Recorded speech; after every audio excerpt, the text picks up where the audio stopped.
اللہ الرحمن الرحیم۔ بیوی کے پچھلے حصے میں جمع کرنے کی ممانعت۔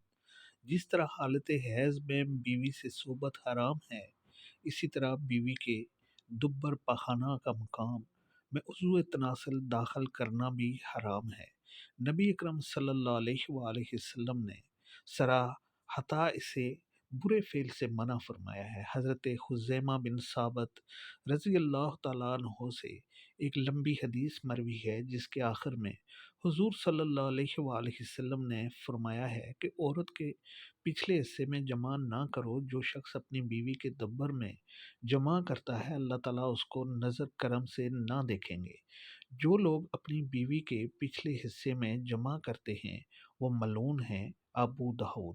اسی طرح بیوی کے پستان بریسٹ چوسنے کی اجازت۔ عورت کے جسم میں بعض اعضاء ایسے ہیں جن کے چومنے، گدگدانے اور مسلنے سے عورت کو ایک خاص قسم کی لذت محسوس ہوتی ہے۔